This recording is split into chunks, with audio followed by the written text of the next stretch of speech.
Hello friends, this is Swati Srivastava, B Electrical Engineer at CSEB. Here I am discuss about transformer principle, working principle of transformer, construction and EMF equation. ठीक है, आइए देखते हैं transformer. Transformer क्या होता है? Transformer में दो चीजें होती है, प्राइमरी वाइंडिंग होती है और सेकेंडरी वाइंडिंग होती है और इसका कोर मटेरियल होता है। ये according to Faraday law of induction principle work करता है। जब हम प्राइमरी वाइंडिंग में करंट फ्लो कराते हैं तो क्या होगा, यहाँ पर एक फ्लक्स सेटअप होगा और ये सेकेंडरी वाइंडिंग में लिंक करेगा। तो यहाँ एक इंड्यूस्ड ईएमएफ होता है, E is equals to M D phi by D T. ये इसी बेसिक वर्किंग प्रिंसिपल पर वर्क करता है। ट्रांसफार्मर क्या है? Transformer is an electrical device which transfer electrical energy one circuit to another circuit without change in its frequency. Voltage and current may be step up or step down, but power transfer is same in primary winding and secondary winding. ठीक है, ये जब alternating flux होता है तो ही work करता है। DC पर ये वर्क नहीं करेगा क्योंकि rate of change of flux नहीं होगा। डीसी में करंट कांस्टेंट होता है, rate of change of flux नहीं होगा। ठीक है, इसमें तीन पार्ट्स होते हैं, winding, primary winding, secondary winding और कोर मटेरियल। वाइंडिंग जो है ये कॉपर के या एल्यूमिनियम के तार के बने होते हैं और ये जो कोर मटेरियल है सिलिकॉन कोल्ड रोल्ड स्टील से बना हुआ होता है। ठीक है, basic concept of induction principal देखेंगे। ये जो प्राइमरी वाइंडिंग और सेकेंडरी वाइंडिंग है एक दूसरे से मैग्नेटिकली कपल्ड होती है, बट इलेक्ट्रिकली क्या होती है, आइसोलेटेड होती है। मतलब ये एक दूसरे से इलेक्ट्रिकली कनेक्टेड नहीं होंगे, बट कोर मटेरियल के थ्रू मैग्नेटिकली कपल्ड होंगे। कोर मटेरियल से फ्लक्स यहाँ पर सेटअप होता है और सेकेंडरी वाइंडिंग में लिंक करता है। Faraday law of induction principal क्या है?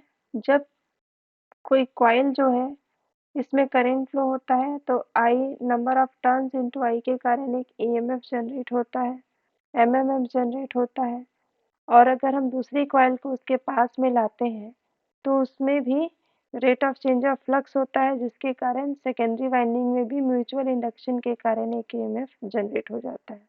बस इसी वर्किंग प्रिंसिपल में ट्रांसफार्मर वर्क करता है। Is equals to M D phi by D T. M क्या है?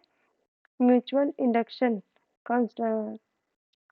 ठीक है, म्यूचुअल इंडक्शन का है coupling, coupling of mutual induction. Next देखेंगे ट्रांसफार्मर कंस्ट्रक्शन। ट्रांसफार्मर जो है तीन चीजों से बना रहता है, जैसे मैं पहले ही बताई, वाइंडिंग और core material. According to winding there is two type of transformer, shell type transformer and core type transformer. ये जो आप डायग्राम देख रहे हैं ये कोर टाइप ट्रांसफार्मर का है, जिसमें ये एलवी वाइंडिंग है। ये आपको सेक्शन व्यू दिख रहा है। अगर हम ट्रांसफार्मर को बीच से काटे तो कुछ इस तरह का डायग्राम दिखेगा। एलवी वाइंडिंग जो है वो कोर के पास में होती है और एचवी वाइंडिंग उसके ऊपर बाउंड होती है। ये जो है इट में भी सिलेंड्रिकल शेप और रेक्टेंगुलर शेप। ठीक है, ये आपको सिलेंड्रिकल शेप का दिखेगा। ये जो वाइंडिंग से एक दूसरे से आइसोलेट रहती है किसी कोटिंग के थ्रू, और कोर मटेरियल से भी आइसोलेट रहती है, इंसुलेटेड रहती है, और एचवी वाइंडिंग एलवी वाइंडिंग एक दूसरे से भी इंसुलेटेड रहती है।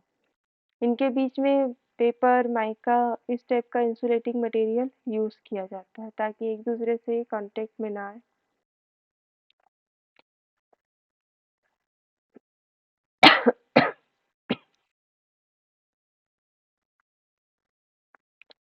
एलवी वाइंडिंग को कोर मटेरियल के पास इसलिए रखा जाता है क्योंकि इनको इंसुलेट करना आसान होता है।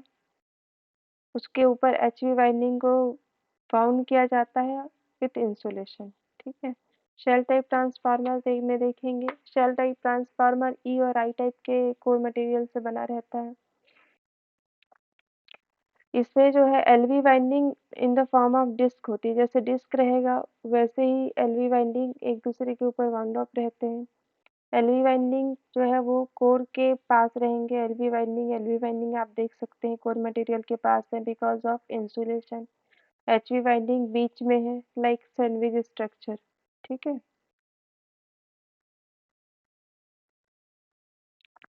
आप चाहें तो इसको फोटो खींच सकते हैं या नोट भी कर सकते हैं वीडियो पॉज करके। आयरन कोर मटेरियल देखेंगे, आयरन कोर मटेरियल का डायग्राम यहाँ पर आपको ठीक अच्छे से दिखाई देगा।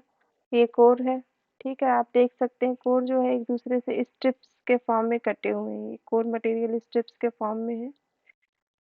और ये जो कोर मटेरियल है किसका बना रहता है? Silicon cold rolled steel material का बना रहता है। इसमें सिलिकॉन का कंटेंट इसलिए ऐड किया जाता है क्योंकि फ्लक्स सेटअप हो इसमें आसानी से। सिलिकॉन कंटेंट स्टील का परमिबिलिटी हाई रहता है, रिलक्टेंस उसका कम रहता है।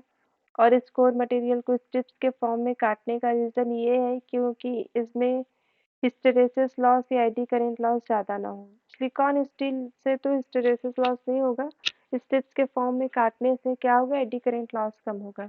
एडी करेंट लॉस क्या क्या होता है? किसी कोर मटेरियल में स्टील की डेंसिटी कहीं पर कम और कहीं पर ज़्यादा होती है तो उसमें सर्कुलेटिंग करंट फ्लो होने लगता है। स्ट्रिप्स के फॉर्म में क्या होगा? डिस्टेंस जो है वो डिवाइड हो जाएगा। कहीं डेंसिटी कम है तो वो डिवाइड हो जाएगा। इस तरह से हमारा एडी करंट लॉस कम होता है। और ये जो स्टील मटेरियल है ये स्ट्रिप्स के फॉर्म में रहता है। इनके ऊपर वार्निश की कोटिंग की जाती है और 50 हर्ट्ज के लिए 0.35 mm की कोटिंग की जाती है। वार्निश या कोर प्लेट के थ्रू एक दूसरे से इनको आइसोलेट किया जाता है या इंसुलेट किया जाता है और फिर इन सभी को जोड़ दिया जाता है बट जॉइंट के थ्रू प्रेस करके, ताकि इनके बीच में कोई एयर गैप ना आए। नेक्स्ट देखेंगे ideal transformer. What is an ideal transformer? Ideal transformer वो ट्रांसफार्मर होता है जिसमें कोई लॉस नहीं होगा। कौन कौन से लॉस होते हैं ट्रांसफार्मर में? क्या क्या होता है देखेंगे। वाइंडिंग्स होता है, वाइंडिंग्स में कोई लॉस नहीं होगा, मतलब नो ओमिक लॉस। इसमें ओम्स में रहता है। वाइंडिंग्स कॉपर वाइंडिंग होती है, एल्यूमिनियम वाइंडिंग होती है, तो वाइंडिंग्स में कोई लॉस नहीं होगा आइडियली। और आयरन मटेरियल में भी कोई लॉस नहीं होना चाहिए, मतलब no hysteresis loss, no eddy current loss. तो उसे हम क्या कहेंगे? आइडियल ट्रांसफार्मर कहेंगे। एक्चुअली यह पॉसिबल नहीं है, ट्रांसफार्मर में लॉस होता ही है, बट ये कॉन्सेप्ट है, हम इसको देखेंगे। जब हम प्राइमरी वाइंडिंग में वोल्टेज अप्लाई करते हैं तो क्या होता है, सेकेंडरी वाइंडिंग को हम क्या करेंगे? ओपन सर्किटेड रखेंगे और इनका फेजर डायग्राम देखेंगे। आइडियली वोल्टेज भी अप्लाई की अल्टरनेटिंग, यहाँ से करंट क्या होगा? I1 फ्लो होगा। सिंस ये ओपन सर्किटेड है इसलिए I1 इज इक्वल टू क्या होगा? I न्यू होगा। इसमें सिर्फ मैग्नेटाइजिंग करंट फ्लो होगा। According to mutual induction and self induction, यहाँ पर एक EMF डेवलप होगा। N इंटू आई के कारण MM डेवलप होगा, MMF के कारण फ्लक्स डेवलप होगा, फ्लक्स प्रोड्यूस होगा और ये सेटअप होगा कोर मटेरियल में। म्यूचुअल इंडक्शन के कारण E2 जनरेट होगा इन सेकेंडरी वाइंडिंग और करंट यहाँ से हमको I2 मिलेगा। प्राइमरी वाइंडिंग और सेकेंडरी वाइंडिंग का नंबर ऑफ टर्न्स कितना है? N1 है और N2 है। आइए देखते हैं फेजर डायग्राम। हमने V1 वोल्टेज अप्लाई किया, देखिए यहाँ पर V1 वोल्टेज हमने अप्लाई किया। V1 के कारण 90 डिग्री लैग करता हुआ एक करंट फ्लो होगा, that is magnetising current in primary winding 90 degree lag कर रहा है और ये मैग्नेटाइजिंग करंट के कारण इन सेम फेजर एक फ्लक्स जनरेट होगा फाई, ठीक है, जो कि सेटअप होगा कोर में। ये फाई जो है ये सेकेंडरी वाइंडिंग में लिंक करेगा और 90 डिग्री फिर लैग के साथ E2 जनरेट होगा। E2 EMF है, ठीक है। ये E2 में भी इनका सेल्फ इंड्यूस्ड EMF होगा E2। E2 तो mutual induced EMF due to V1 यहाँ पर, ठीक है। E2 के कारण एक और म्यूचुअल इंड्यूस्ड EMF होगा इन primary winding, it is called E1। E1 क्या है? E1 in same phase with E2 but opposite phase with V1, इसलिए E2 को हम क्या कहते हैं? Counter balance EMF। ये V2 को क्या करता है? काउंटर ही बैलेंस करता है।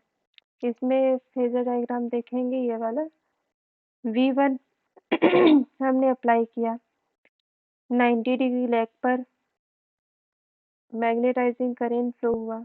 मैग्नेटाइजिंग करंट के कारण फाई डेवलप हुआ, फ्लक्स फाई डेवलप हुआ इस फ्लक्स के कारण फिर से 90 डिग्री लैग पर E2 जनरेट हुआ। E2 के कारण E1 counter balance EMF E1 generate हुआ in a primary winding which counter balance to V1। ठीक है, अब नेक्स्ट देखेंगे, ये है हमारा EMF इक्वेशन। प्राइमरी वाइंडिंग है, सेकेंडरी वाइंडिंग है, number of turns N1 N2 और हमने वोल्टेज यहाँ पर V1 अप्लाई किया जिसके कारण I1 करंट फ्लो हुआ। I1 के कारण E2 जनरेट हुआ due to mutual induced EMF। Flux phi यहाँ सेटअप होगा और E2 के कारण counter balance EMF E1 generate होगा। आइए देखते हैं इसका फेजर, इसका वेव डायग्राम फ्लक्स का। फ्लक्स अल्टरनेटिंग नेचर का होता है। विथ टी टाइम ये अपना एक साइकिल कंप्लीट करेगा। T/4 टाइम पर यहाँ पर फ्लक्स क्या हो रहा है, अपनी मैक्सिमम वैल्यू गेट कर रहा है, ठीक है, प्राप्त कर रहा है। 0 से मैक्सिमम वैल्यू T/4 टाइम पर ले रहा है और हम जानते हैं by formula rate of change of flux with respect to time is a induced EMF is produces induced EMF। ठीक है, तो फ्लक्स क्या होगा, rate of change of flux क्या होगा, D sorry pi by T/4। ये क्या एक एक टर्न में, किसी एक टर्न में ये इंड्यूस्ड ईएमएफ है। ठीक है, इंड्यूस्ड ईएमएफ इन पर टर्न। जब हम नंबर ऑफ टर्न से इनको मल्टीप्लाई करेंगे तो हमको पूरे टर्न में इंड्यूस्ड ईएमएफ मिलेगा। फ्लक्स क्या है, साइनसोइडल नेचर का है। RMS value is find by multiplying, ये हमारा क्या एवरेज वैल्यू है, पाई को हम डायरेक्टली टाइम से डिवाइड कर दिए, ये हमारा क्या हो गया, एवरेज वैल्यू हो गया। एवरेज वैल्यू को अगर हम फॉर्म फैक्टर से मल्टीप्लाई करते हैं तो हमको क्या मिलेगा, आरएमएस वैल्यू मिलेगा। आरएमएस वैल्यू इन पर टर्न क्या होगा, फॉर्म फैक्टर की वैल्यू क्या होती है, 1.11 होती है इंटू 4 इंटू एफ। तो RMS value of induced EMF per turn 4.44 M into F. M को हम मैं फ्लक्स डेंसिटी के फॉर्म में भी स्लो शो कर सकते हैं। फ्लक्स डेंसिटी क्या होती है, किसी एक क्रॉस सेक्शन एरिया में जितना भी नंबर ऑफ फ्लक्स उससे फ्लो हो रहा है उसको हम क्या कहते हैं, उसकी flux density. Phi M is equals to क्या होगा, B M into A. B M is equals to phi M upon A. ठीक है, तो ये बी एम की वैल्यू हो जाएगी, मैक्सिमम फ्लक्स डेंसिटी की वैल्यू इसको पुट अप कर देंगे। RMS value for induced EMF in primary winding. Primary winding में इंड्यूस्ड ईएमएफ निकालने के लिए हम क्या करेंगे, N1 से पर टर्न ईएमएफ को मल्टीप्लाई कर देंगे। This is equation number 1। RMS value of induced EMF in secondary winding. Secondary winding का ईएमएफ निकालने के लिए हम पर टर्न ईएमएफ को N2 से मल्टीप्लाई कर देंगे। इक्वेशन नंबर 1 और 2 को डिवाइड करने पर हमको क्या मिलेगा, टर्न रेशियो मिलेगा। ठीक है, this is a ideal transformer. Ideal transformer में क्या होगा, प्राइमरी वाइंडिंग में जितना भी पावर हम इनपुट दे रहे हैं हमको सेकेंडरी वाइंडिंग में सेम पावर मिलेगा, तब वो क्या होगा, आइडियल ट्रांसफार्मर होगा। पावर इज सेम, तो V1 into I1 is power is equal to क्या होगा, V2 इंटू I2। V1 और V2 को एक साइड कर लेंगे, I1 I2 को एक साइड कर लेंगे। It is a call transformation ratio. यहीं पर मैं अपना वीडियो अभी समाप्त करती हूँ। Thank you for watching, keep watching, please like this video, subscribe and press the bell icon ताकि मैं नेक्स्ट वीडियो जब भी डाउनलोड करूँ आपको उसको, आपका उसको नोटिफिकेशन मिले। Thank you.